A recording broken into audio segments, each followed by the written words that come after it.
Welcome to Femme and Furious, a podcast where pop culture meets a feminine framing. I am your host, Julia Rose Portella, and today we have a special episode. In the first half of today's episode, I have an interview with Holly B. Gutwillinger. Holly is an author and a podcaster who calls a small northern Ontario town home. Her anticipated debut novel, North of Broken and Furever Home, launches February 14th, 2026, offering readers an intimate and heartfelt exploration of a woman's complex, evolving relationship with her rescue dogs. A story that weaves together themes of healing, companionship, and the unexpected ways that animals transform our lives. We talk about her book, our pets, and a lot more in this episode.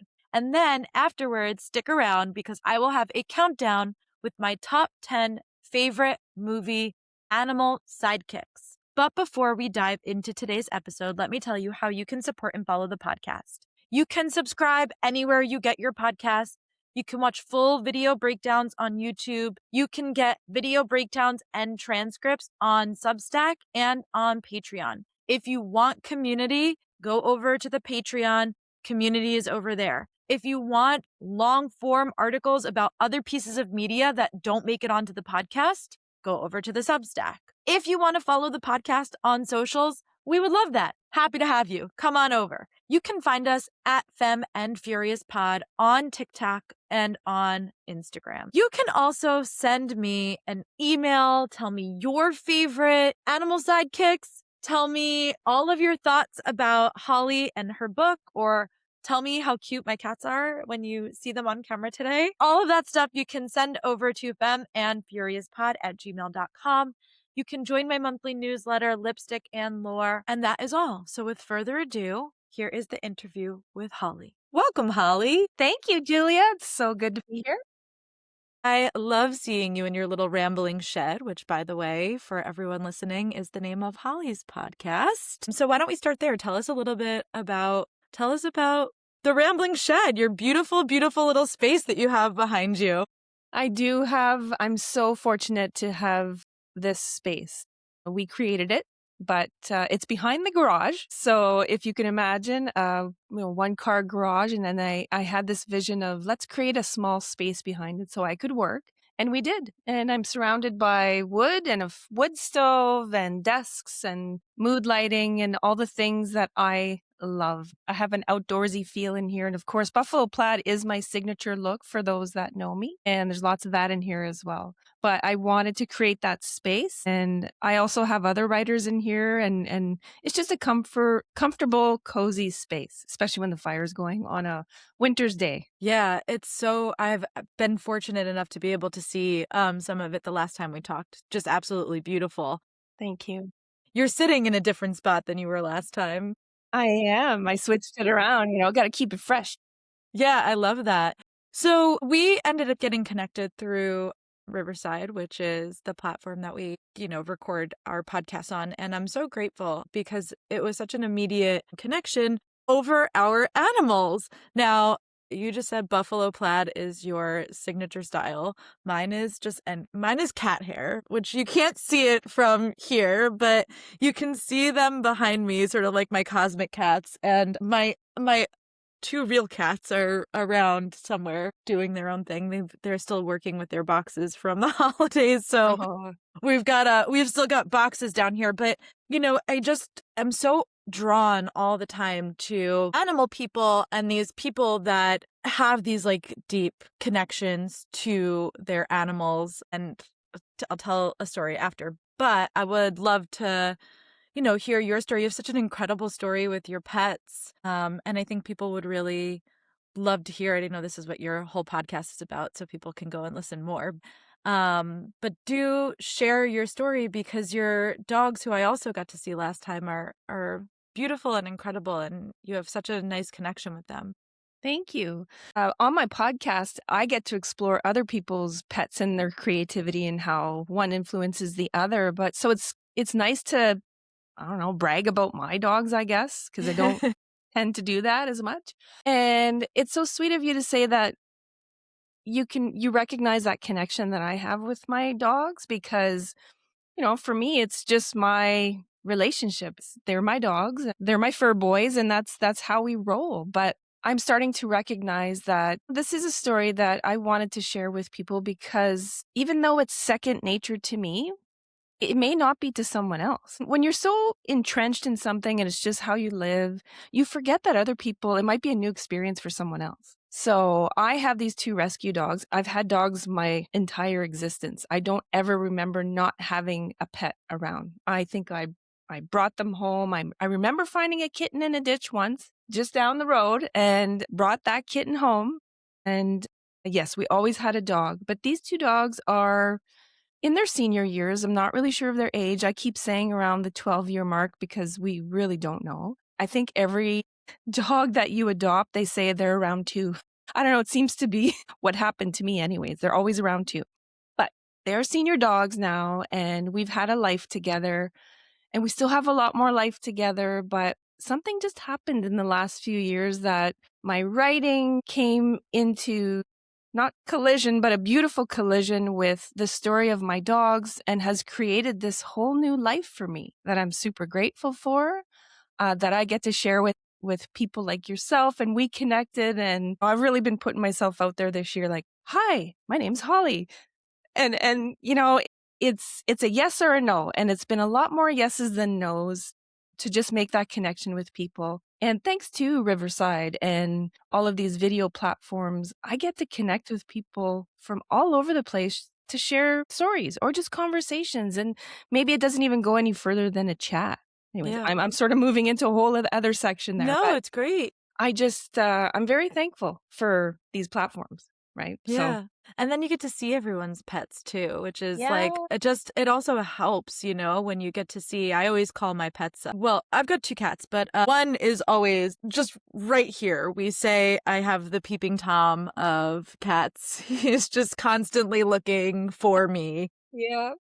So I always say it's my co-host. Or if I'm on with a client, I'm always like, oh, it's my co-reader, because if I'm flipping cards or, reading charts or whatever, I'm always like, that's just my co-reader. He's just helping That's the adorable. energy.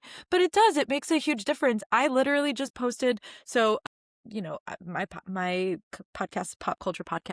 Mm-hmm. I just posted yesterday, I was catching up on movies that I didn't get to see last year because of my move to Paris. Mm-hmm. And I was watching the new Superman movie, and his dog gets kidnapped, and he turns himself into the DOJ because he's like, maybe they'll take me where they took my dog. And I literally paused and I was like, this is the most relatable content, right? Like the most Superman. I posted that as a video and it went like mini viral because people just understand there's something so human, and it's, smart in this context of the movie it's smart for the movie to use it as a device to show Right. his humanity. But Right. it's also just something that's so relatable to us. I like paused the movie. My cat Watson, who loves to watch TV, is sitting next to me. He looks at me when I pause the TV because he's like, what are you doing? And I look at him and I was like, I would turn myself into the DOJ to find you. Like, I don't know what else to say. And then I'm like, okay, we can move on. But, it is something that's it's such an easy connection point because I think more people than not understand that there's something special about these connections that we have with these, creatures, big and small. Mm-hmm. And I think that it's such a nice entry point. And then you have this additional piece, with your podcast and your work about how that's inspiring people's creativity. And I just think it's like the most natural thing in the world. Like people who have pets, you just understand the love and the connection and the true selflessness both ways, and how that does open you up somewhere creatively. I just love that this is like what your work is. As I'm looking down too, it's just so funny like how they're truly everywhere. Like I have a cat sticker on this side of my laptop and a cat sticker on this side of my laptop. Just like truly, like not even just I was gifted them and so they're on my computer, but Yeah. just how ingrained these things become into for me the fabric of my clothing and also your life. Well, no, and it's, I sit here sometimes and I ponder on that whole thought of, yes, we are so connected to our animals. And I do find there's been a real shift, I hate to say since COVID, but there does feel like there has been quite a shift to how close we are to our animals. Perhaps it's because we were alone for such a long time and they were there for us through it all. A lot more people have adopted animals, but why do we connect? Like, why do we hold them in such high regard? Is it because they are so vulnerable and it's something that we need to take care of? Is it because they give so much back to us as humans? It's just these thoughts keep coming through my head. And Yeah. when I was thinking about starting a podcast, which I had wanted to do for so long, I was sitting in fear, right? And so I was afraid. I didn't think I had the right voice or even a topic. And then all of a sudden, things started to unfold, like with the book and the story. And I thought, my dogs have directly influenced this project. And now every project after this, there's no question, because I want to write about stories that include love and dogs. So, that's what's going to happen, period. But then I thought, they've influenced my creativity. How do they influence other people's creativity? Now I'm starting to meet people from all walks of life that I never would have even probably had a conversation with even 2 years ago. And I'm having conversations with chefs, with astrologers, with psychotherapists. I mean, the list goes on and on and on. And it's amazing. It's fun. Yeah. I mean, just incredible. What is what story has stuck with you the most? What has been like I would have never thought that those things pair together? Gosh, that's a good question because I'm kind of like, okay, who did I interview? There was a woman, she is an author. She just launched her book. She was a food photographer at one time in her life. So these little bits of information that come out in people's lives, first of all, that astonishes me. I'm not going to give you like a full story, I guess, because there's so many little snippets, but now now it's slipping because I'm trying to think of all these moments. But I think what astonishes me the most is that people, when I ask that question, so tell me about how your pet influences your creativity. And they sit there, and even though they've had time to think about it, I don't think they realize just how much their pets influence their creativity. Because then we start to have a conversation and they're uncovering all of these discoveries about, even though it might be your dog sitting on the couch beside you, that may have calmed your nervous system to allow you to work in a place of joy instead of pressure, instead of stressing out about it being perfect or whatever. I mean, my dog is always on my lap when I write. As soon as I hit the couch, my 65-pound dog, one of them, is right on my lap.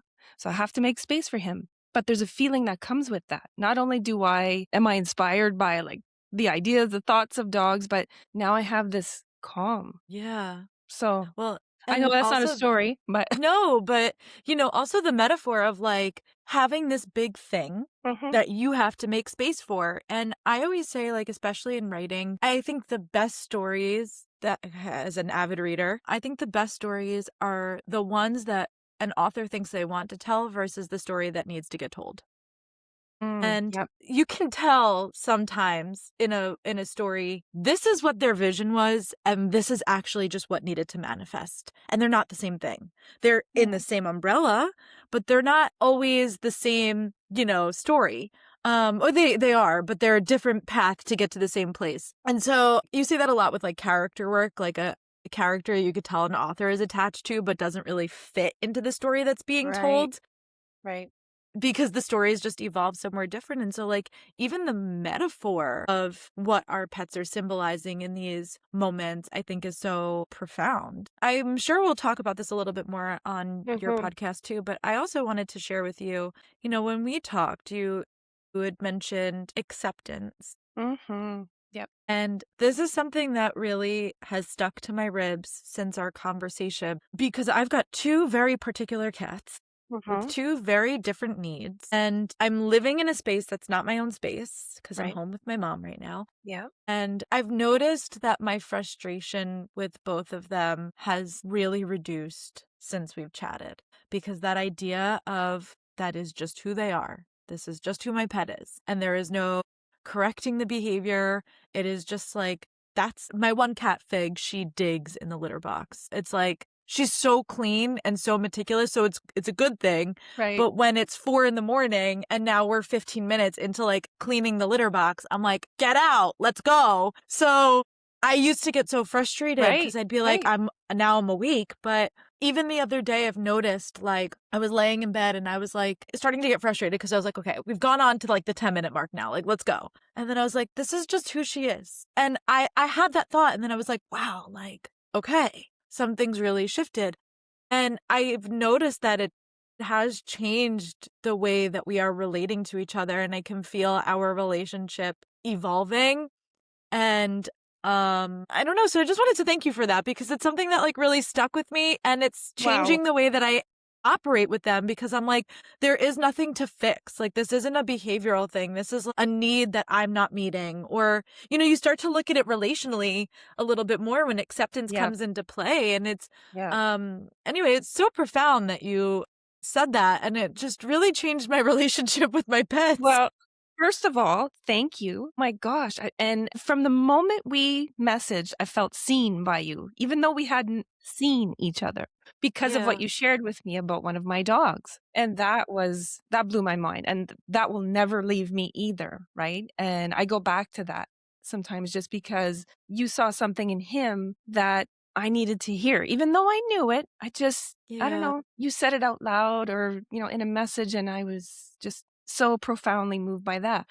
But for you to see me in that way and to make a shift in your life, I mean, that's not my purpose, is to change people, but to have something, what a gift. I mean, I'm going to get emotional, but no one's ever put it to me like that. So But it's that your means what story. I'm doing is impacting. Sorry.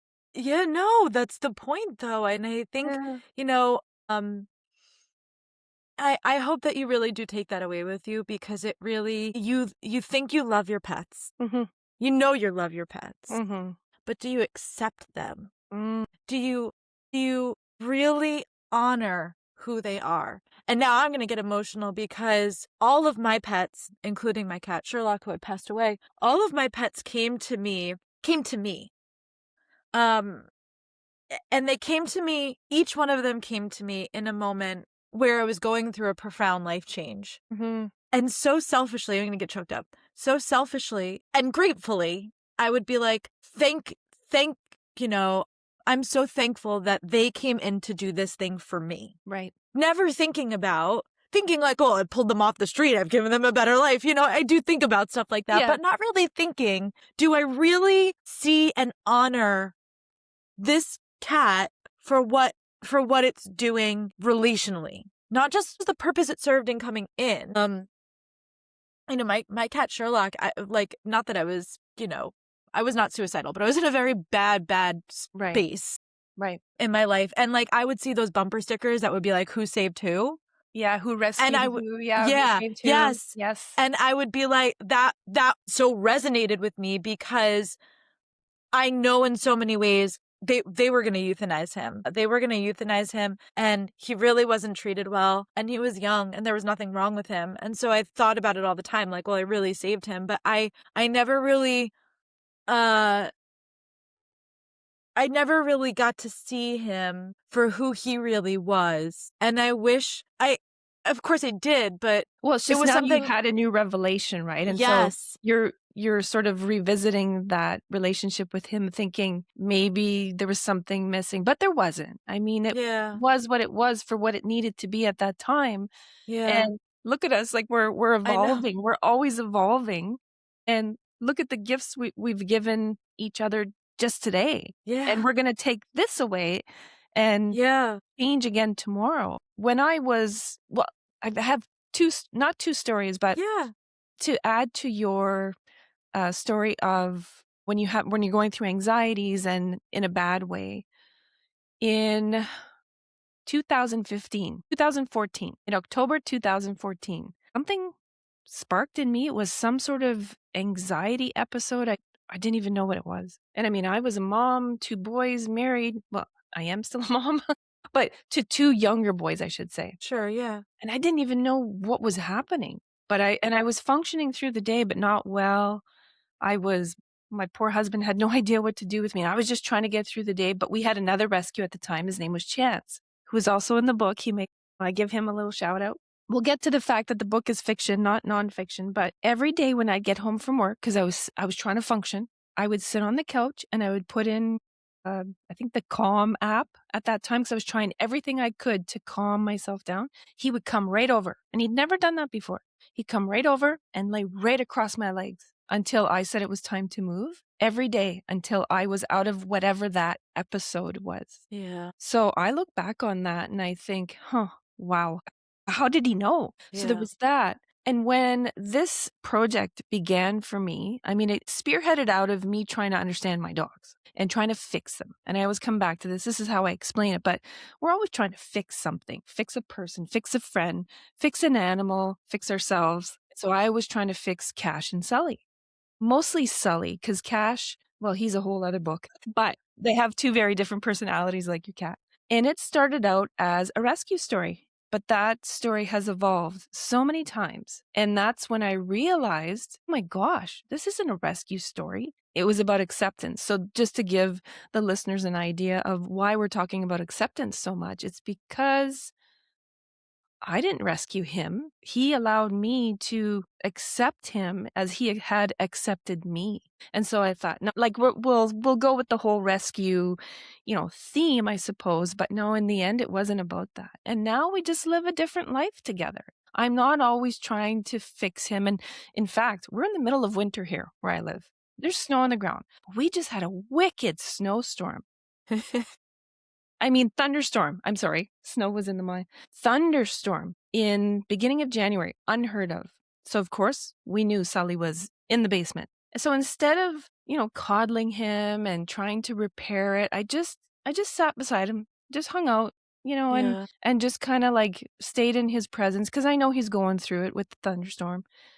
And just left it at that. And I didn't overthink it. And because I remember going to see the vet for medication for that. And I thought, I don't want to medicate my dog, and I mean, I'm sure there are some cases where it's absolutely necessary. But so, yeah, I just accepted today for what it was. And I tried to help him through what he needed, just like Chance did for me on the couch, all those Yeah. years ago. And so, yeah, It's big such a revelation. beautiful. I have to tell you, it really stuck with me. And it's such a different relationship when you think about your pet, not for what they can provide for you, but what you are accepting within each other Mm-hmm. and what that means, what that really means. And it's, again, even in movies, this is one of my favorite. I love animal companions in movies. But that is the truth in those relationships too, is that there is a purpose and a reason that those pairings end up together. Mm-hmm. And because it's cinematic and because we're watching something, unfold on screen, it's so easy to see and understand. And then when it's, our own lives and we're dealing with the day to day, this is true of movies, I suppose, in general, not just with animals. But, I was sitting down before this. A movie came out today that was an adaptation of a book that I covered on the podcast. I'm covering the movie. I'm trying to watch the movie and Watson is chewing through the cardboard box. And I'm like, okay. I turn the volume up, turn the volume up. And now I'm like, it's like 7 a.m. Like my whole family's up, but I'm like, the TV doesn't need to be at 100 so that I can hear this movie. And I literally just sat down and connected with him. And I was like, okay, time and place. I really just need the next hour and a half to do this thing. Mm-hmm. And then it's all yours. Yeah. And lo and behold, because it wasn't like a give me this or, he gets out of the box, goes over to the other side of the basement and just lays down. And I was like, okay, like we understand each other. There's an understanding here. Yeah. And it changes. It changes the way that you operate. And it makes me genuinely so much more this idea of acceptance. And, we'll get there with people next. But Gosh, but truly, we think that we're doing the best that we can with our pets because we're loving them. But there's a difference between loving somebody and accepting somebody. And I really think that that's such a profound lesson that is really sticking with me, that in this space of unconditional love that you experience with your pets, that you don't necessarily experience, you don't have the same resentments, you don't have the same anger, threshold or with our pets than we do with people. It's just not as complicated, I don't think. And therefore, but it's the most, and yet it's the most complicated and profound thing in the world to be able to say that you really accept them. Yeah. And I would even say, like, my work in astrology, like, oh, I know who they are, but knowing who somebody is and accepting them for that are two different things. And it's like really, really just widened my mind. Well, and I mean, accepting what we can't change. I mean, there's that saying, right? Accept what you Yeah, cannot serenity change. prayer.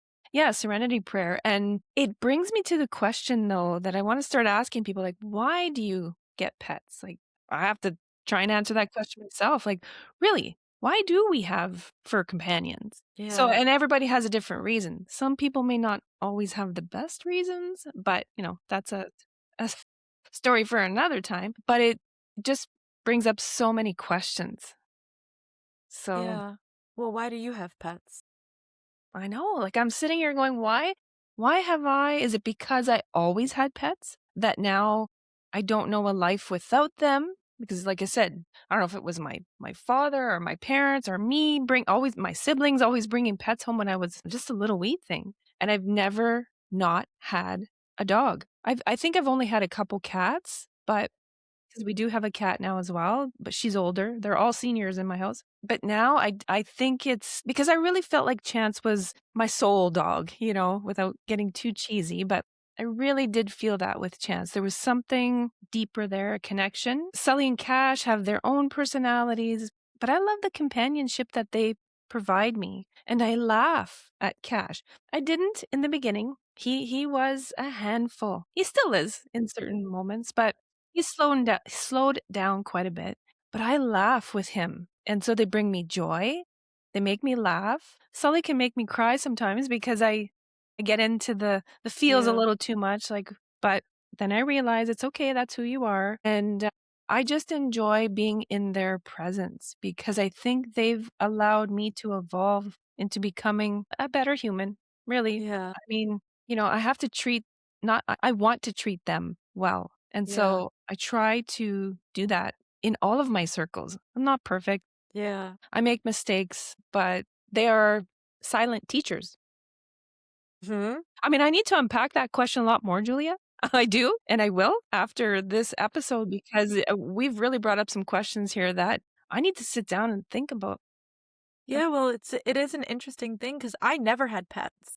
Mm. So I didn't grow up with pets at all. I was like, came from a family where in my extended family and in my friend group, my parents were like the first people that were divorced. So I didn't know any other way because that's just, that's how I was raised. Yeah, My parents divorced when I was young. yeah. But looking back on it, I can see like none of my extended family at that point, now people have, but for a majority of my like real young youth, I didn't have that. And my mom had me young.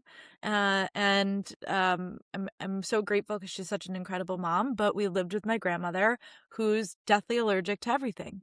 And when I would say I would cry and cry and cry because I wanted siblings, which was Mhm. not happening at that time. And now I have two sisters who I'm like, one's 17, one's 15. But so I got them later in life, but same thing. I didn't really. I think I got my first pet when my mom got remarried and we moved into this house. We got Duncan, who passed last year, but he was 17. I mean, Wow. there was nothing wrong with him. Couple times we thought like one time I was living in Massachusetts, we thought he was like going, so I drove all the way home, and they were like, he's got vertigo. It's fine. He's gonna be fine. I mean, like in the waiting room, like just like couldn't, can't breathe because you've been with this pet for 17 years, but just, so amazing because I never had it and I always wanted it. I always admired it. I like loved going to my family's house who had pets. Mhm. Like my mom had coworkers who would bring their pets into the office, like would eat it up, Yeah. and never had it. And then when I got Sherlock, who was truly my first pet of my own, I was already in my mid-20s. So it came to me so much later in life. And now it's such a weird thought. Like I've said it before and I'll say it again. I'll have dogs, and I've said it even this year. I have it on my vision board this year. I was like, Yeah. I'm going to get a dog when I really settle in Yeah. Paris and I'm, Yeah. have a like nice consistent space. But I don't think I'll ever live without a cat again. I don't Same. think I ever could. I just like, and I know like a dog is so much different, and I see because like we still have a dog. His name is Max. He's upstairs, but Mhm. my mom was like, my one sister was like, get another dog, and my mom's like, no, like I can't. Like, I just can't do it. It's just Yeah. so different. And I feel this. I don't have kids yet, though, so I don't know. Because I'm like, I can't ever envision not having cats around my house. Like Yeah. I just can't envision it. So it's Yeah. so, it's so strange because like really why do we do these things? Or why are we attracted to these pets or animals in the way that Mhm. we are, but I think, you can simplify it to a lot of different reasons, whether it's joy or the companionship or whatever, but it's just that, hey, like, I think the most innate thing that we are ever looking for is this, Connection. is connection. Yep. And I think at the end of the day, that's what we are getting in the most pure of forms Mhm. when you're doing it with a pet. It's so uncomplicated, and that's why it's so incredibly life-changing when you Mhm. really truly experience it. And that's why when you talk to people who don't have pets, they just don't get it. No, it's They true, just and it can't seems to have formed. understand. Yeah, and it does Yeah. seem formed. I mean, my husband never had a pet, just like you. Growing up, Yeah. never. So, I came along and was like, "Oh, no, we're getting a dog." He's just, All the cringing. animals. Yeah, um, but he's the best dog dad ever, and, yeah, I think that our relationships with dogs or cats have really changed over time. We could go back into history and research the role of the dog and see now, we have dogs that are hitting these buttons that talk. I don't know Yes. how accurate they are. I really don't. But we dress them, we anthropomorphize them. And so, one day I think I'm going to really delve into some research about that because, well, I did write an article about it, but like, are we humanizing them too much? But at what point do we allow them to still be dogs? Yeah. I'm asked the question, about my dog's behaviors, and I say, at the end of the day, they are dogs. They have animal instincts. And I don't, this may come across as, I don't know, salty to some people, but my dogs are dogs. I will never 100% trust them in the sense that they have instincts. And I don't know their history. And you can't tell me they don't carry that history with them. I remember years ago, they said dogs don't have memories. And I'm thinking, no, it can't be. Because Yeah. Sully has come to us with so many fears. He won't cross doorways that he's unaware of. He won't get in the truck if the door is open a certain way. It's countless what, he deals with in a day. And so don't tell me that he doesn't remember something from his past. But I am cognizant of that. And yes, I accept my dogs for who they are, 100%. But I'm also a responsible pet owner when it comes to behavioral issues. And Cash had many in the beginning, Yeah. especially with being assertive and aggressive towards other dogs. But I did everything I could, right, to help him. Probably fix him back then, but he's gotten older now, so he's mellowed, thankfully. But he still has the energy of a toddler. That's is that the one that went through the window? Yes, Okay. true So, story. that's is that in your book? Yes, it is. Yeah, I had Okay. to. I mean, I still have the photo of, and I say he's Supermaned out the window because it's like a perfect, that cartoon where it's like the screen is open? That is the Yeah. window shot. And I was really hoping to incorporate images in the book because, as an owner, as a Mhm. pet parent, you have photos upon photos. And I wanted to incorporate those, but I'm like, okay, Holly, maybe not everybody wants to see those photos. Like maybe that's something I could put on a website and attach. But I still have that photo of that screen from the window. Because I thought this is not even believable. I'm sure people think I'm making it up. So I have to keep the photo. I think you should put them. You can even put them in the back of the book. Yeah, yeah, yeah. People love stuff like that. Oh I yeah. love stuff like that. Think about how many people like I don't know, because I'm the one that skips over this, but like like in fantasy books, they always have Mm-hmm. maps and artwork and stuff like True. that. So I think why not put it in there? You Yeah, don't and have I to mean, I've like, been dabbling, and with yeah, this self-publishing journey, let me tell you, it has been a journey. And I went through some stressful times this week with the cover of the book, but I'm getting there, and everything's well on its way for a February launch. But there are so many things to learn. So, like, okay, Holly, just I had all these grand visions in the beginning, and because this project did start with poems coming from Sully in a sense, right? Like I was creating these poems and I wanted to put poems in between all the chapters, and this book was getting bigger and bigger, and it was 500 pages later. And no, I'm kidding, but I wanted so many things in there, but I sort of simplified it, I suppose. And I can use some of those other pieces in different aspects, such as the website or social media, that sort of thing. It'll be fun. yeah. So tell people what your book is about Mm-hmm. and share a little bit because I can't wait to read it. It comes out in February, right? Yep, February 14th, my favorite We're day. just a few weeks Yeah. away. I mean, I celebrate love every day, but I love Valentine's Day because I just do those extra little things for people to show them that I love them. Even though I do it all the time, I like the fact that we have a day that promotes love. I mean, what's wrong with that? So it's my love letter to my dogs. That's how I I love am, that. putting this out there. And it is dedicated to Sully and Cash. And my husband said, well, shouldn't it be Cash? Yeah, Sully and Cash. I always say Cash and Sully because it rolls off my tongue easier, but I had to switch it to Sully and Cash. So that's that. But my book is North of Broken and Furever Home, and it started out as my story with my dogs. I mean, like I said, this story has had so many iterations, but I landed on fictionalizing the story because I wanted to give Sully a voice in the book. And so Renly, who is no longer me, and she's younger than I am, has many traits that are similar to mine and perhaps my family life, but they're all their own characters now with their own personalities. Probably somebody I might hang out with.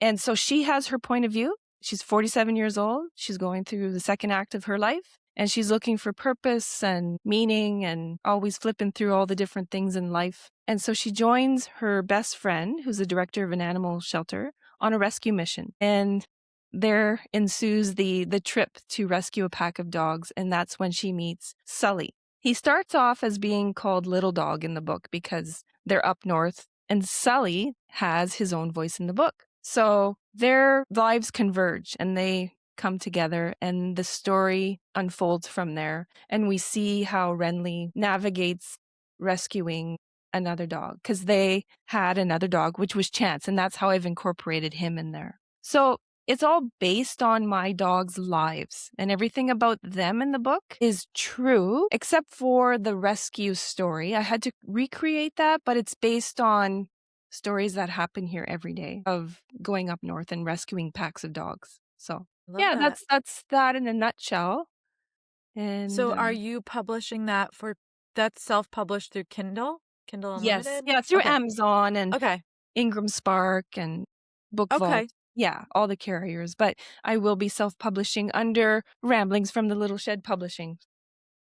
Nice. Oh, Yeah, that's yeah. nice. That's a lovely little Well, I'm seeing into the future, right? I Like think that's future great. projects. Yeah. So, with that said, future projects, do you Mm. have a plan to write Chance's book? I'm sorry, to write Cash's book? Well, it's funny because that's the first time it really came up today. I thought, what could his story be? So I'm sure he's got a yeah, big voice. I think that, that's a great seed. That's Yeah. thank you for planting that seed. But what I am working on right now is called Must Love Rescue Dogs, and it's a rom-com. So there will not be like a dog's voice per se, but tons of dogs in the book. So it's a meet cute that happens in the dog park and goes from there. And I have a first full draft done, and now it's just about developing that story. It's amazing. Yeah, thank you. It's fun. Look at it, it's going on and on, like Mhm. Mhm. so truly inspired by your pets, and I just love that so much. Yeah. I my psychic senses are tingling. I'm like, you've got places to go and things to do, and Yeah.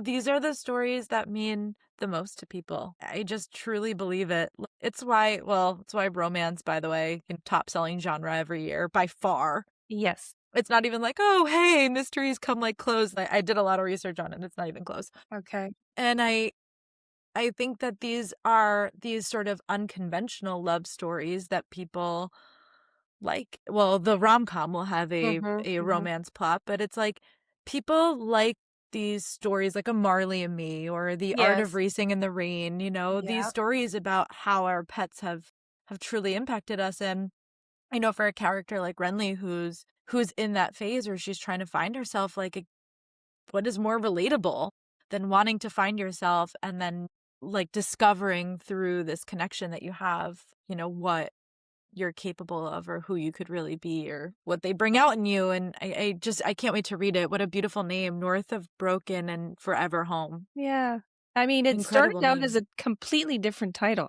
I had Sully's Wisdom, and then there was a subtitle. But then I started to realize, well, Cash has not an equal part in the book, but he's got a pretty big, he's got some real estate on the pages. And so I thought, no, because this isn't just about Sully either. It's about Renly. It's about how she is discovering herself and who she is and where she belongs in this world as a woman navigating midlife. And so I thought, North of Broken, to me, that signifies we're all a little broken, but we're getting further away from it. And so you can respect where you are, where you've been, but keep moving forward. So that's why, and the Forever Home, well, that's just a little play on, Forever Home. Oh, I love that.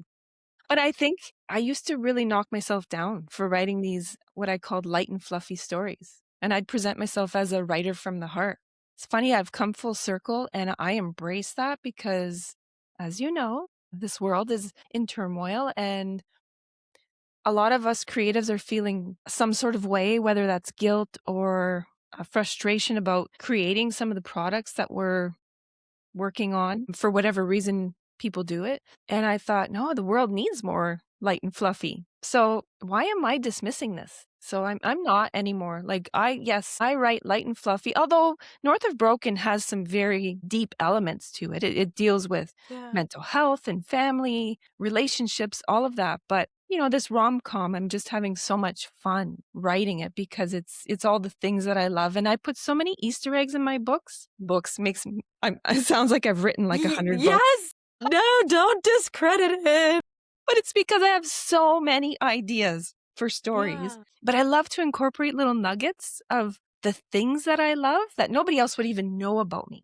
And so they'll all be in Yeah. there. And it's kind of like little, I don't know, fun little puzzle for me, for no one else. Cause yeah. I think it's great. I think it's amazing. And this is this is originally like the foundation of my podcast was to talk about stuff that canonically gets pushed aside because they're feminine. And that's these types of stories. Like, women finding themselves in midlife, especially midlife stuff, I'm not quite there yet, but I see how it happens as I'm like approaching in my 30s and looking at how people treat my mother versus my grandmother. And, so you see like these versus me or my sisters, like you just Right. see like the discrepancies of people's behaviors, and it's really sociologically quite interesting, but frustrating. And so like these kind of stories, are for a specific type of audience, and yet they're again like the thing that like women read and eat up because they understand it even if they're not there yet. So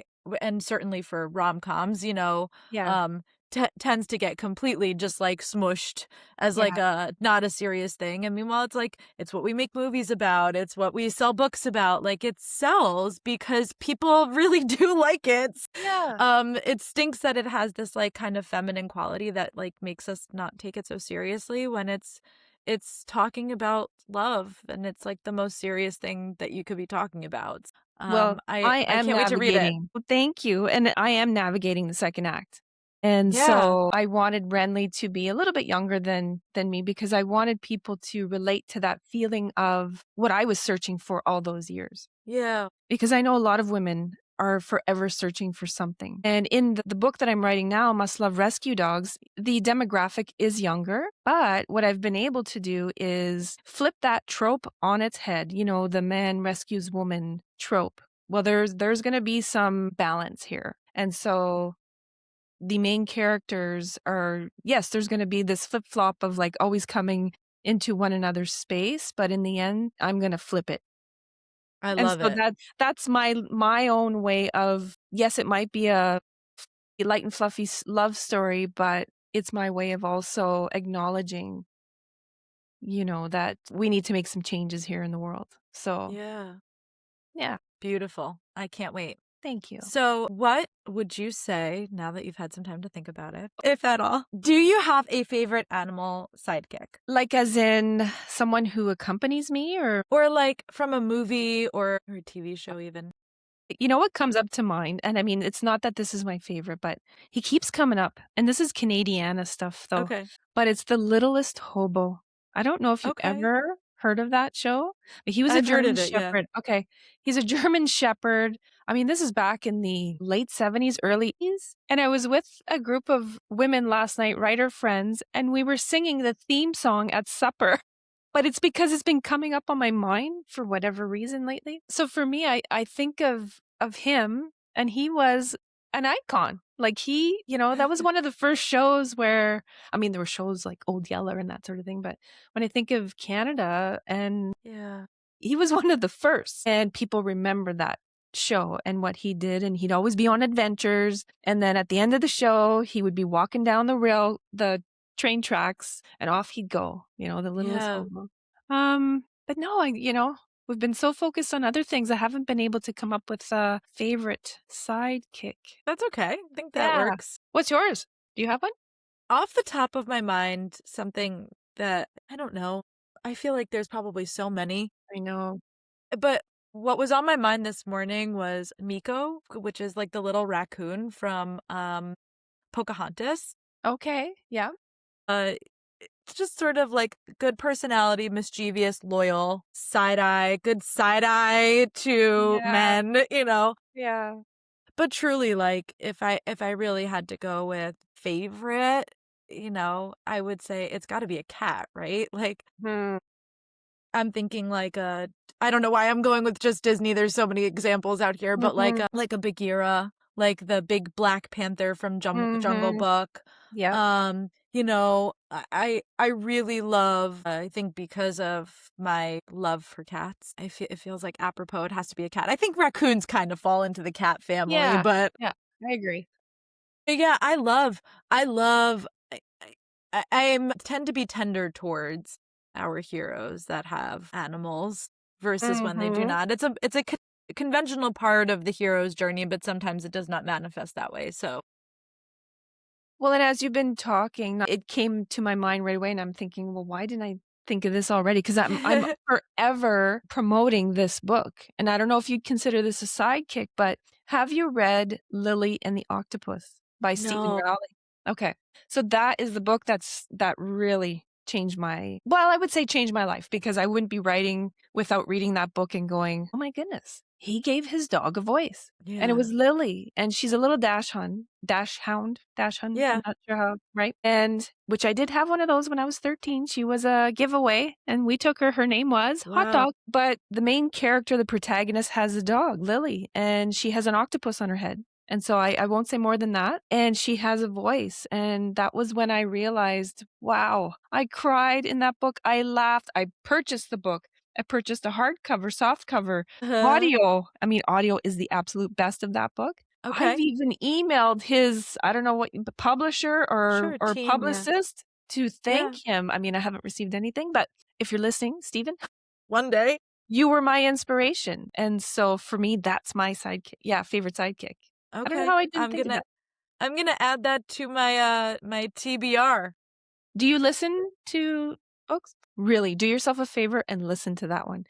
because the narrator's voice just creates a vision of Lily that, yeah, unmistakable. I love that so much. Yeah, Yeah.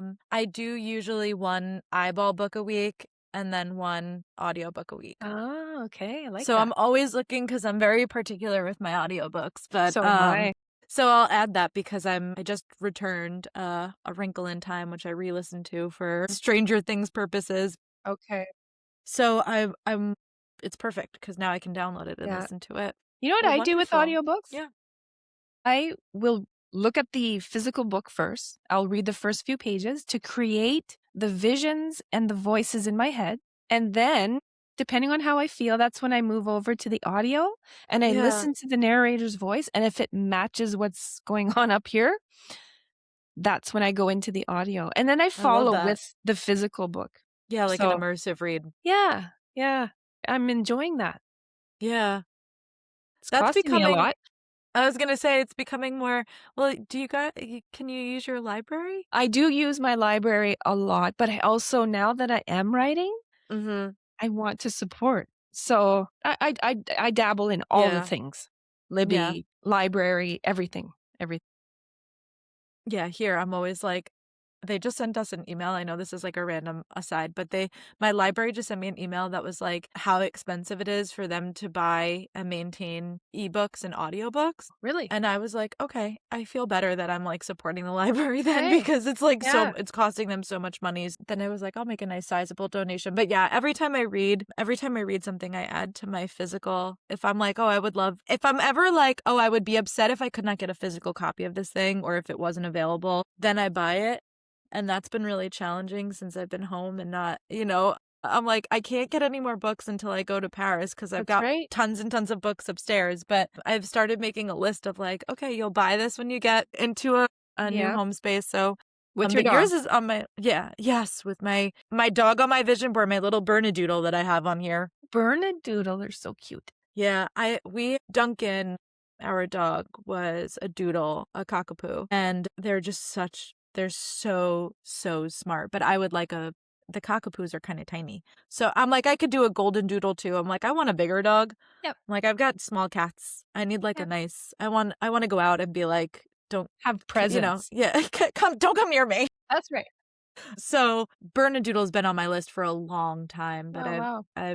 but everyone in Paris has Dachshunds, so they call them Really? sausage. Yeah, little sausage dog. They actually have before I had come home, they actually had it's called Sausage Fest because they don't call them hot dogs, they call them sausage dogs. They don't call them And chien chauds? Le chien chaud? No?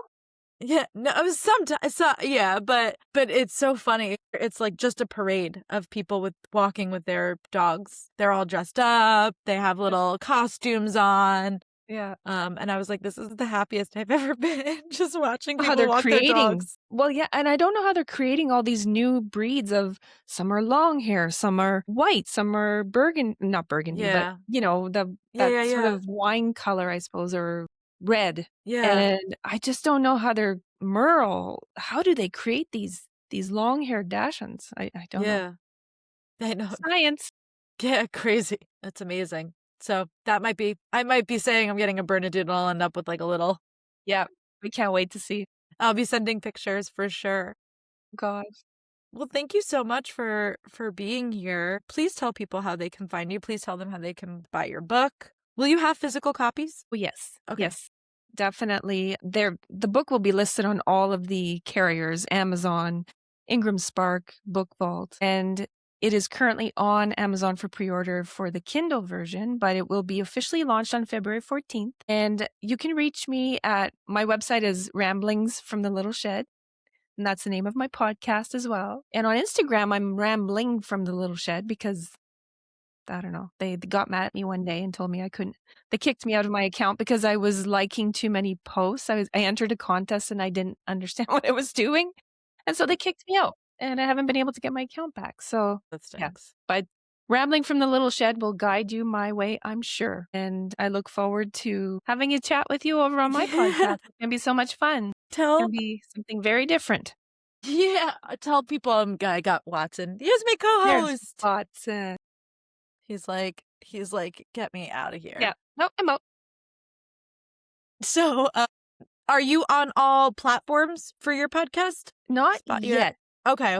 I'm on, Apple, Spotify, Okay. YouTube, but I understand now you can be on so many more.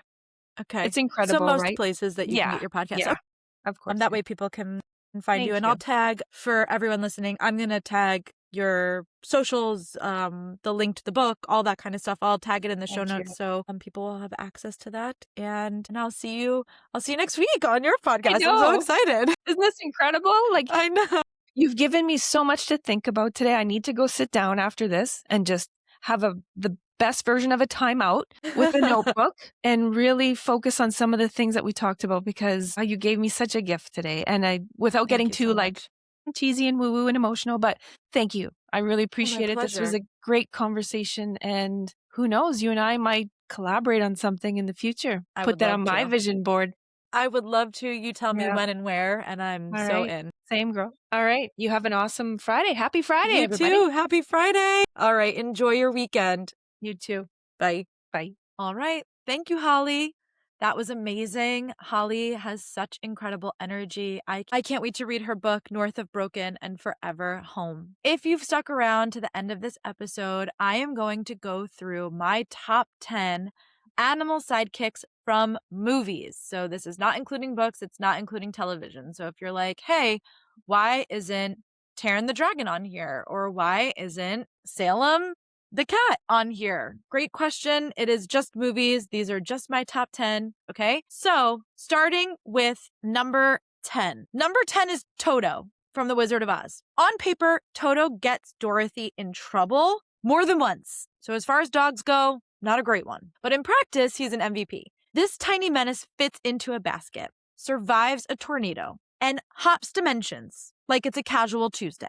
He is ultimately the one that exposes the wizard as a glorified pulley machine. We see that Toto is the one to show us that he is the man behind the curtain. He's loyal, he's scrappy, he is brave enough to go for the Wicked Witch's ankle when it really counts. He's our number 10 slot. At number 9, Hedwig. This is from Harry Potter. I know that is a book. We are going with just the movie Hedwig. A little overlap of the book in there, but whatever. There is never a good time for an animal death, but Hedwig's death cuts especially deep. She isn't constantly on screen, so during the movie franchise, sometimes it's easy to forget that she is, in fact, an animal sidekick, but she is always there when it counts. She is a constant throughout Harry's journey, complete with her own theme music, one of the most notable scores of the entire franchise. Her final act of loyalty literally exposes Harry for who he is in their plan to get him to safety, but also saves his life. So she is protective till the end and iconic forever. Number 8, Goose from Captain Marvel. There is nothing more powerful than a girl and her cat, which may explain why Captain Marvel casually crossed $1 billion. 19. Goose is chaos incarnate, as all orange cats aspire to be.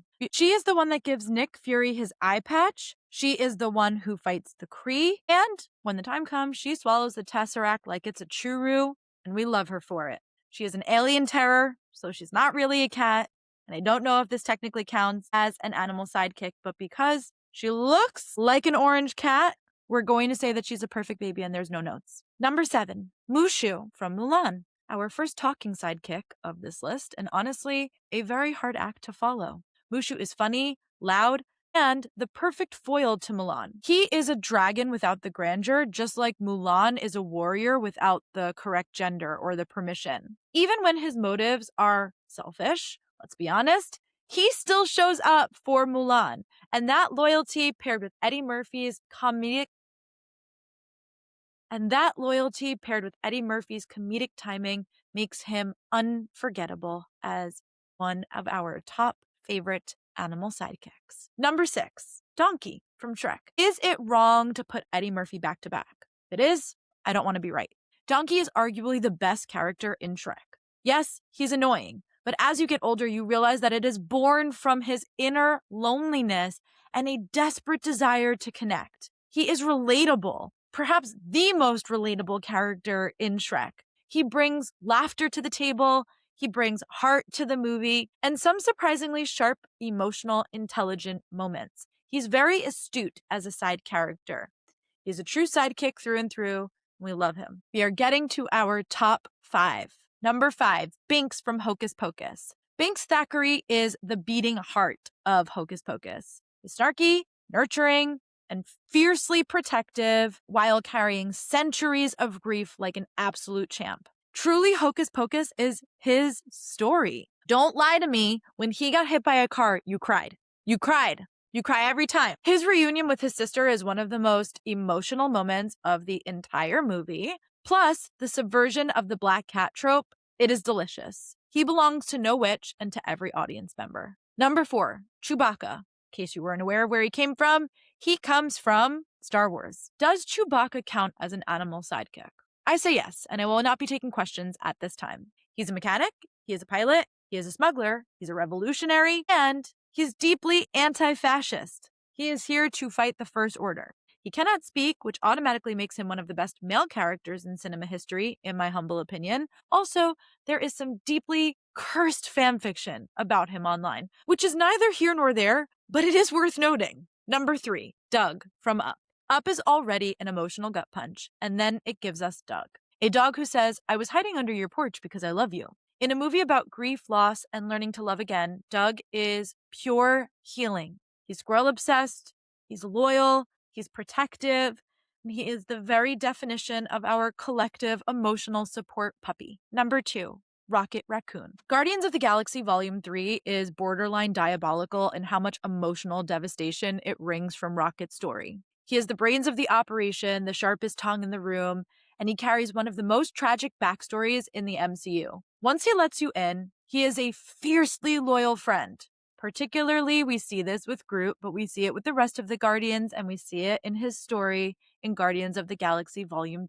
I am prepping emotionally to see my favorite trash panda again, hopefully in Doomsday. And of course, number 1, Toothless from How to Train Your Dragon. I genuinely don't know if I'll ever be able to fully articulate what Toothless means to me. He is the ultimate sidekick because his trust is earned. The bond between Toothless and Hiccup gives them both identity, purpose, and belonging. They are unlikely heroes, but only because of their connection to each other. From his expressive eyes to his movement to the way that his loyalty deepens over time, Toothless is the perfect animal companion. I will love him forever, unapologetically, without shame, and with my whole chest. And that is our episode for today. Thank you so much for listening to Femme and Furious. Thank you so much to Holly for being on the show. Thank you to both Watson, my lovely little boy, and Fig, my sweet little girl, for being so supportive of me emotionally